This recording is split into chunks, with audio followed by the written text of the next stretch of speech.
Hello, everybody. My name is Christopher Saunders, and this is the Connecticut Sports Talent Show. We talk all things talents in Connecticut. And on today's show, I'm pleased to have a baseball player, a pitcher, and I'm glad to be able to have this pitcher on from Killingly. His name is Jay Grzysiewicz. Jay, it's great to be able to have you on here. Great to be here. Thank you for having me. You know, you're the second person player-wise on the baseball team from Killingly I've been able to have on here. I had Bo on last year before he went on his, between him and Mazzucato competing for the best lefties in the state. But to be able to have you on here, it's great. And I appreciate Ben allowing you to be able to come on here. It's an honor to be on here. Thank you. Now, before we get into obviously your time with Killingly and yourself and such, present, I want to go to the past a little bit. Talk to me about the game of baseball. How did it find you? It found me at a very young age. My dad kind of implemented it into my life when I was young, Mm-hmm. and then it just kind of grown on me. Then I was playing with Bo and Nate actually since I was 7 years old with the Mustangs, and we continued playing that until my eighth grade year, and then we went to high school, and then we've still been playing with each other since. So honestly, it's like the relationships that I've had with baseball and all the friendships I had that like made me fall in love with it. So For you, was baseball something that at an early age it was kind of like, okay, like I have a chance to be pretty good at this? Or was it something where over time you got progressively better? Because sometimes some of the best athletes weren't that good when they were younger, but they just worked and worked and worked. Others were just, God said, you're going to be good at throwing a baseball. And that's what happened. What's your story? when I was younger, I didn't necessarily didn't always have the most speed in my fastball, the most velocity. I Mhm. wasn't never really the hardest thrower on my team. Besides when I got like to middle school, like later middle school days is when I started really developing my fastball. And that honestly just developed from all the baseball I was playing with like Legion, AAU, and middle school baseball. And all the time I spent throwing kind of developed my arm and gave me a stronger arm. And that's where I generated my velocity that I have now today. So I would say without all that work that I used to do, I probably wouldn't be where I am today. And how did you develop? Take me into when you were younger. What were you doing to progressively increase the arm strength and just make sure that you were doing it in a proper way where you did not hurt the UCL, which is the ulnar collateral ligament? I did a lot of long toss. I would try to do it 3, 4 times a week Mm-hmm. throughout middle school. That's what I was trying to do at practice. Almost every single day, I was trying to long toss, and I was, yeah, honestly, that long toss is really what helped me. And then I'd use weighted balls before I'd start throwing. Mm-hmm. So like I'd throw with a weighted ball 10, 15 feet, and then I'd start with my actual throwing of the baseball, and then I'd get into long toss. And I think that helped me out a lot. Now And I you. really was just doing that. I was just doing that for arm care, Mm-hmm. just like to help my arm out. Mm-hmm. So it ended up helping me in the long run or You strengthening. speaking of which the weighted balls, I think is pretty interesting because when I was playing years ago, I graduated in 2015 from the college that I went to. The weighted balls were kind of like a beginning thing. They just started to really just get into the game, high school and colleges, etc. But now I feel like your age group kind of is now I think the first wave that has been through what is the new age of baseball with the analytics, the weighted balls. I don't know if you use anything with arm care. There was a bunch of stuff that we use, coming through. For you, and I love asking, I asked Bo this because I think he mentioned the same thing about the weighted balls too. For you basically only kept it a certain amount of feet, right? You didn't go like max effort with the weighted balls, correct? No, never. I, Okay. I I would like incorporate more arm torque and movement like closer in range, but like as I got further back with it, I would kind of lessen the way I was using my arm because like with that weighted ball, it begins to hurt once you start really trying to throw that thing. So Yeah, no, I agree with you on that one. Especially, if you're someone who can, like yourself, who can get the ball up there, the last thing you want to do, it all takes is one little weird throw with a 6, 7, 8 pound ball, and then it's like, oh no, that doesn't feel right, and then that leads to more stuff. correct. Now to shift away for that for a second, I want to go to the weightlifting side. When did you start to incorporate the weights? Because I know for pitchers, at least, and I could be wrong, you want to focus on the core and the legs because the legs, Correct. I always believed, the arm is there for the ride, but the core is what steers the car. I'm talking about, the stomach, the ab area, and obviously the legs. Because if your legs are strong, you can go for a long time. What's your take on that? I started lifting my sophomore year. Mhm. Like I started lifting a lot, mostly on my legs and my core. And like my dad, like I'd always talk to my dad about working out. My dad used to be a bodybuilder. So like I'd have him as tips. He'd give me tips and stuff like that. And like he basically did his research himself and he just basically told me that like to avoid the workout like using my arms like curls and stuff like that. So that like that damages your arm, especially in season when you're throwing and stuff like that. Mhm. And avoid the chest area too. You don't want a massive chest when you're throwing a baseball either. So he made me just focus on my legs and core area, and still does today. So So was he Mr. USA, Mr. no, Bodybuilder? No. no, nothing like that. Just as a young kid, like he did a bunch of competitions and stuff like that. Oh, well, good for him though. I mean, that's still impressive. Very cool. So, and that's interesting that, even at a young age, your dad was willing to take the time out of his day to try to find workouts, but also made sure that he was helping you. I mean, you must have been so appreciative of that even at a young age. I'm 100%. He's worked with me for countless hours, especially when I was a young kid. Like he'd get home from work and then we'd go straight to the field and we'd work for 2-3 hours. And we did that like three times a week, every week. So I most of my success today, I give credit to him because I don't think I'd be where I am today without him. At what point was it either middle school or was it while you've been at Killingly up until this point? Taking away what you did yesterday, which were a couple days ago, which we'll get into in a little bit.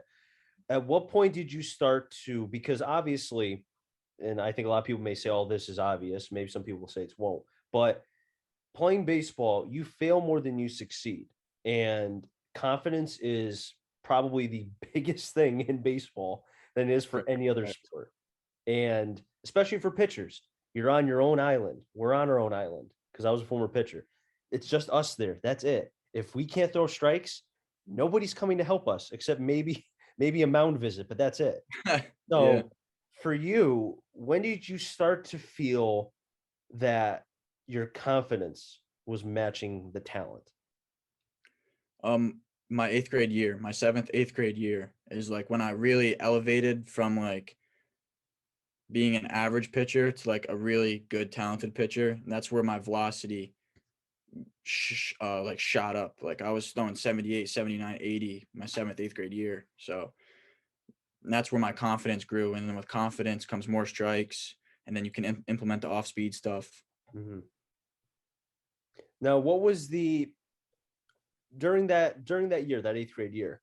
What was the repertoire? What were you throwing? Fastball, and then what else? A fastball and a curveball, and then a two seam. And that's the only three pitches I threw. Okay, I know. Sometimes certain people like to stay away from the curveball until they're older, just because of obviously the potential injury factor. For you, you were not as concerned about that potential worry of the arm with the curveball. No, no. Okay. I've always had like a really healthy arm. I've never had arm problems after I pitched or anything like that. Okay. So like I felt it was like a good time to start implementing that stuff. So And the curveball, we talking 12-6? Or are we talking 11-5 as far as 12 what six, kind of curveball? 12 six. 12-6? Okay. Yeah. Then you said two seam two. So is the two seam one that goes more to the glove side or to the arm side?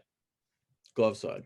Glove side. So have you been, is that a pitch that as you entered Killingly, because obviously in high school, you can throw inside. I don't care who you're playing, freshman to senior, it's very hard to be, especially early on in the season when it's cold. The stinging on the hands, it hurts. So Correct. did you start to utilize your two seam to both sides of the plate, or was it hard for you to get to that other side of the plate at a young age? Um, I wouldn't say it was necessarily difficult, Mm-hmm. but to get to the other side of the play, I feel like it was like my go-to pitch. Like when I was in trouble, if I needed an out, needed a ground ball, needed a double play ball, that's the pitch I went to. Mm-hmm. So that's what I used it for. Now, has a changeup entered the repertoire yet, or no? That's what I've been trying to work on. I've been trying to figure out a changeup grip that works for me and that fits me. Mm-hmm. and I've just honestly haven't been able to figure one out. I've tried this like the regular 3-finger grip. I've tried the circle change. Mm-hmm. I just haven't been able to figure it out where I can just throw it for strikes and get the movement I want on it. Mm-hmm. So that's still kind of up and coming. I could picture Ben in his laboratory right now, figure out how to find a changeup that works. But so you've tried the circle.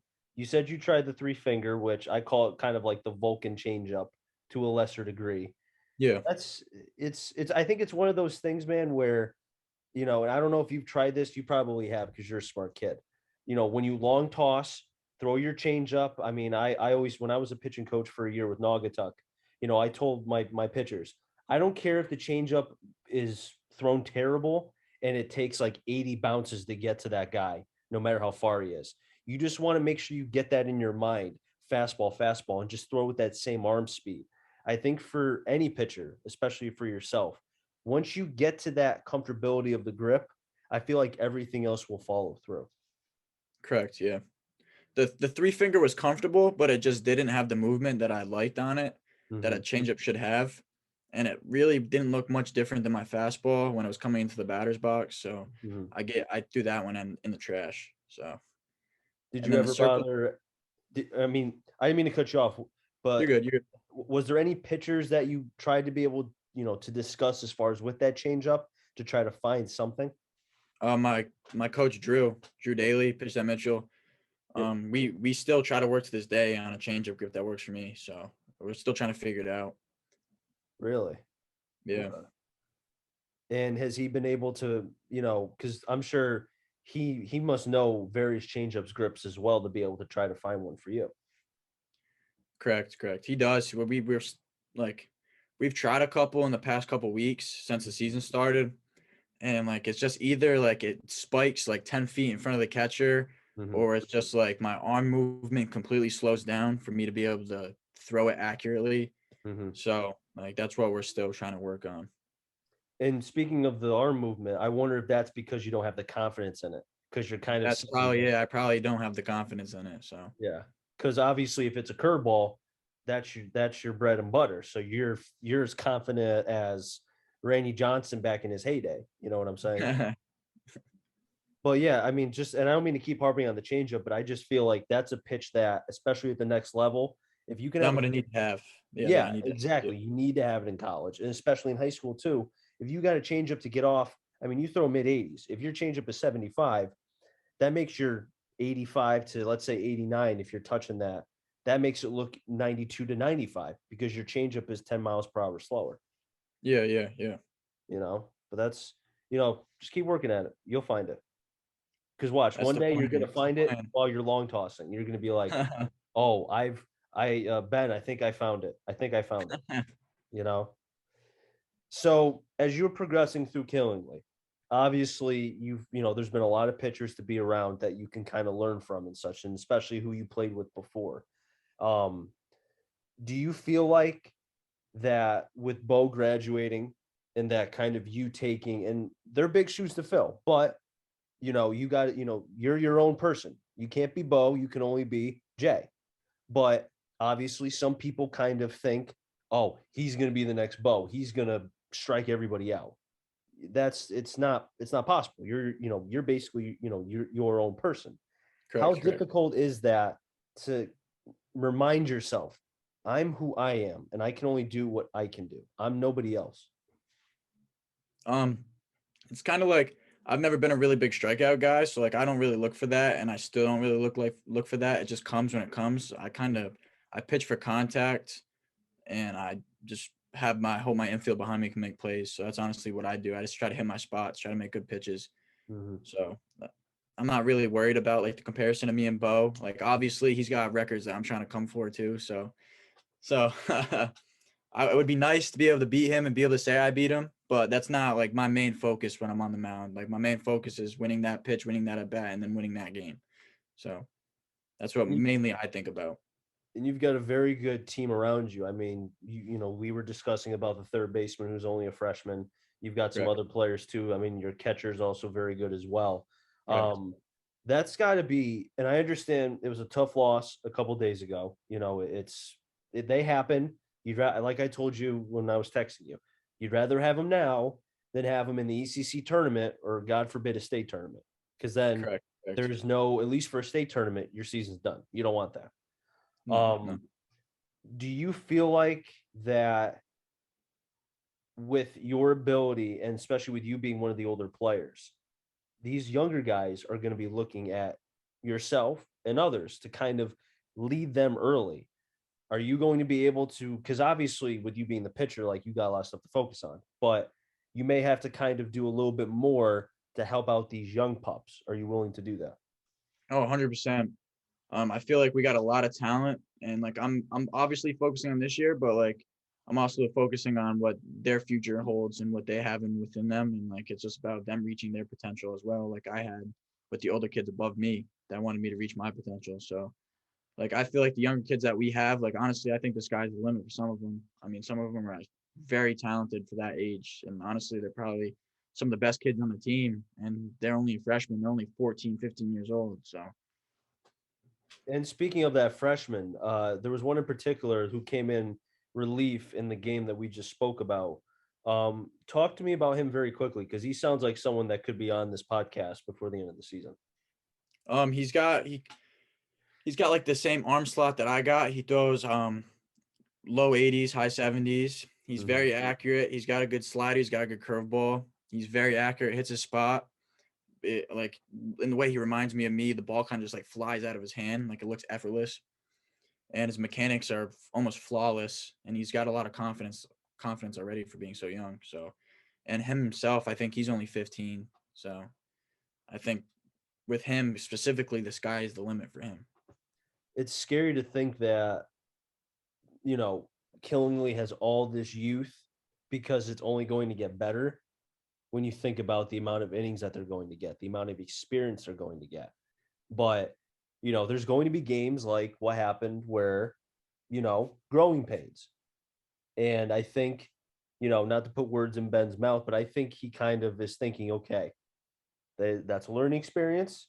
They're going to learn from this, keep moving forward. Now, if they make the same, if the same mistakes are being made again, then we start to have discussions. But I feel like they need to happen. Otherwise, how is a team who may not even know what their ceiling could be learn from those mistakes if they're not even going through those mistakes? You know what I mean?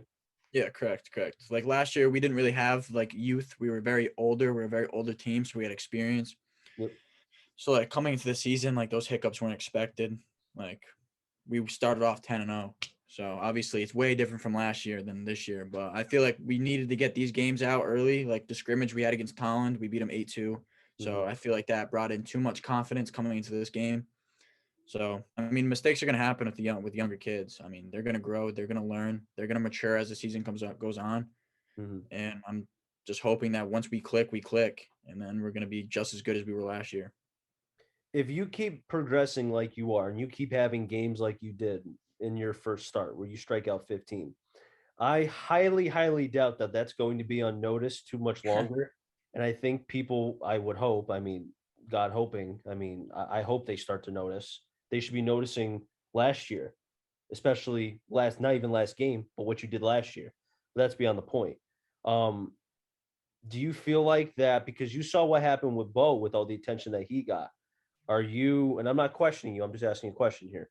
Um, do you feel like you will be mentally ready for that attention? Because there could be a lot of people coming. I know you're committed, but there's still going to be people coming to the games to every start that they know that you're pitching. They'll be coming to watch you. I'm 100% mentally ready. Like I've honestly been waiting for that. Like I kind of think I deserved some of that last year, like with the performance I had last year. Like, I mean, obviously Bo's numbers were a little bit better than me, but we had around the same ERA. I mean, I had the school record in wins. I had the most innings pitched. That was also a school record. So, Mm-hmm. and then also I think I had 65 innings pitched with like 74 strikeouts.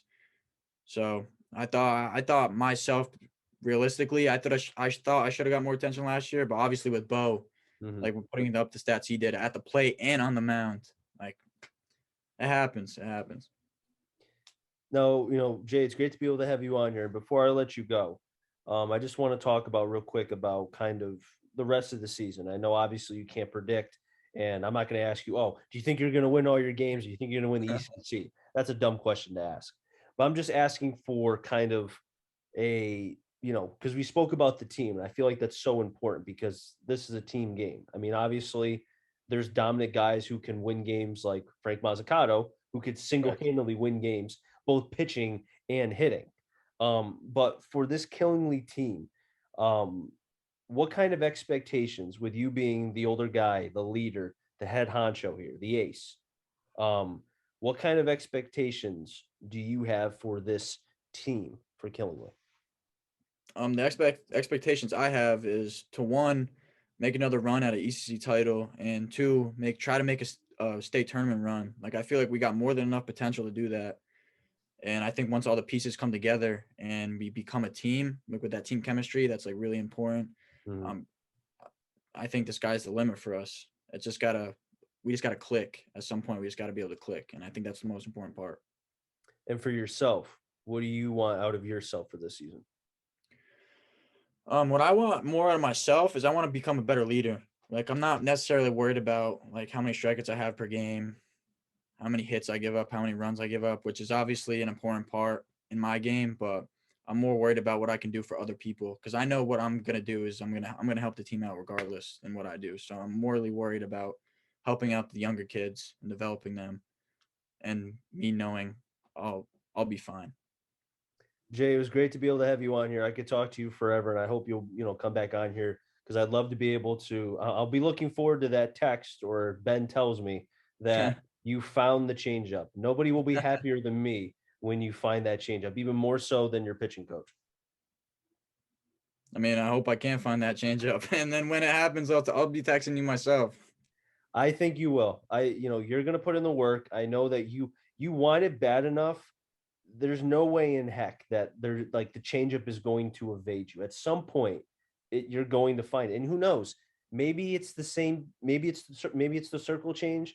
Maybe it's the Vulcan change, the three finger change, whatever it is that you tried before, and it didn't work for whatever reason. But then the light goes off and it clicks. You know what I mean? Yeah, I know exactly what you mean. But again, best of luck the rest of this season. I'll be keeping tabs, obviously, because Ben's my guy. But you know, all the best for you and the Killingly team, and I look forward to hopefully having you back on here sometime in the future. Thank you. I appreciate it. Thank you for having me. No problem. Now, wrap things up here in the Connecticut Sports Talent Show. So until next time, stay safe. Remember, CT stands for Connecticut Town. I'm on journey to find them all. Enjoy the rest of your day, everybody, and be well.